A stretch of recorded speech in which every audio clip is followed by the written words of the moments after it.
This is the construct. It's our loading program. We can load anything from training simulations, anything we need. Let's do something a little more fun. How about combat training?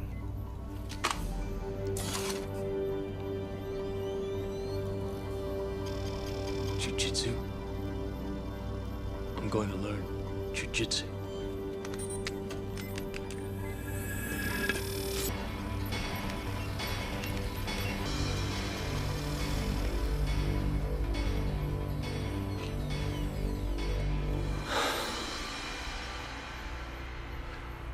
I know Kung Fu. Show me.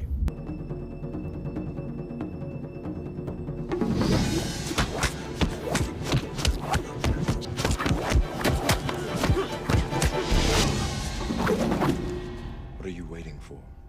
You're faster than this. Don't think you are. Know you are.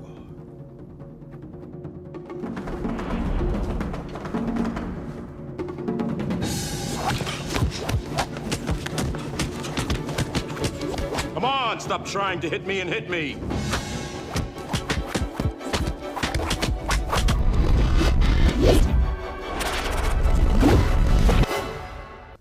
I know what you're trying to do.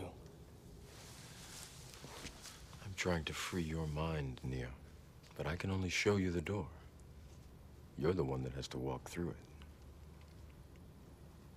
Tank, load the jump program.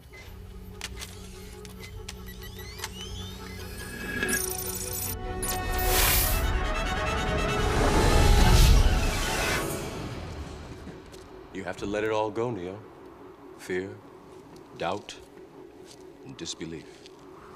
Free your mind.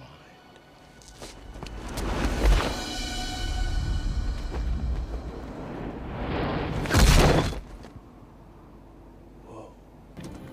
Okay, so what do you need besides a miracle?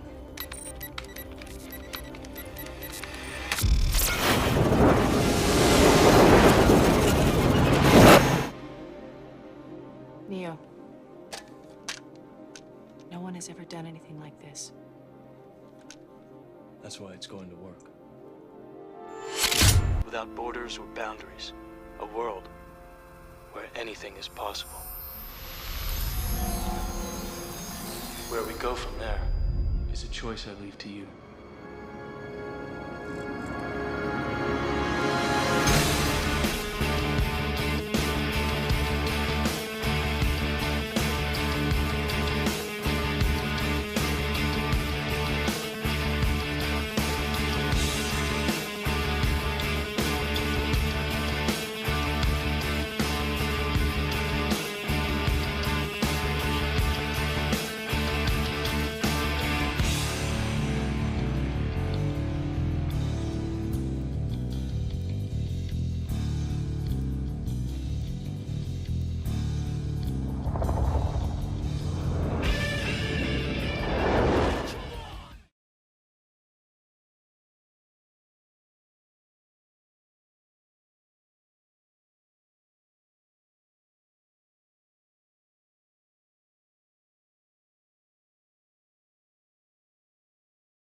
Like many of you, I'm one of the lucky people.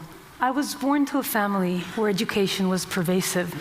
I'm a third-generation PhD, a daughter of two academics.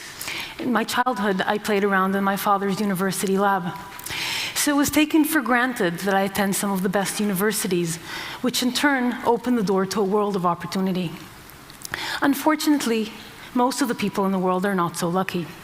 In some parts of the world, for example, South Africa, education is just not readily accessible. In South Africa, the educational system was constructed in the days of apartheid for the white minority. And as a consequence, today there's just not enough spots for the many more people who want and deserve a high-quality education. That scarcity led to a crisis in January of this year at the University of Johannesburg. There were a handful of positions left open from the standard admissions process, and the night before they were supposed to open that for registration, thousands of people lined up outside the gate, in a line a mile long, hoping to be first in line to get one of those positions. When the gates opened, there was a stampede, and 20 people were injured, and one woman died. She was a mother who gave her life trying to get her son a chance at a better life. But even in parts of the world, like the United States, where education is available, it might not be within reach. There's been much discussed in the last few years about the rising costs of healthcare. What might not be quite as obvious to people is that during that same period, the costs of higher education tuition have been increasing at almost twice the rate, for a total of 559% since 1985. This makes education unaffordable for many people. Finally, even for those who do manage to get a higher education, the doors of opportunity might not open. Only a little over half of recent college graduates in the United States who get a higher education actually are working in jobs that require that education. This, of course, is not true for the students who graduate from the top institutions, but for many others, they do not get the value for their time and their effort. Tom Friedman, in his recent New York Times article, captured in a way that no one else could the spirit behind our effort.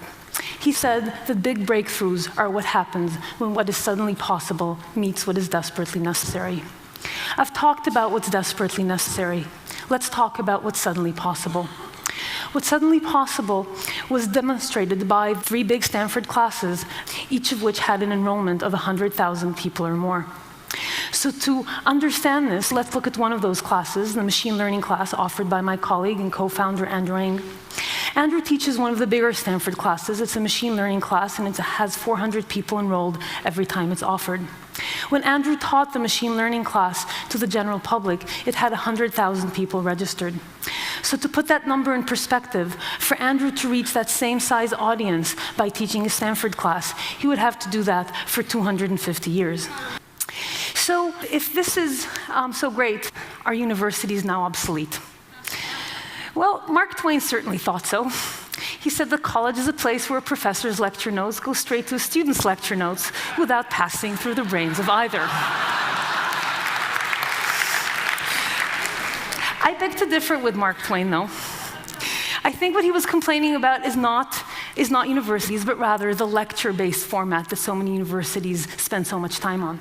So let's go back even further to Plutarch, who said that the mind is not a vessel that needs filling, but wood that needs igniting. And maybe we should spend less time at universities filling our students' minds with content by lecturing at them, and more time igniting their creativity, their imagination, and their problem-solving skills by actually talking with them. And finally, this would enable a wave of innovation, because amazing talent can be found anywhere. Maybe the next Albert Einstein or the next Steve Jobs is living somewhere in a remote village in Africa. And if we could offer that person an education, they would be able to come up with the next big idea and make the world a better place for all of us. Thank you very much.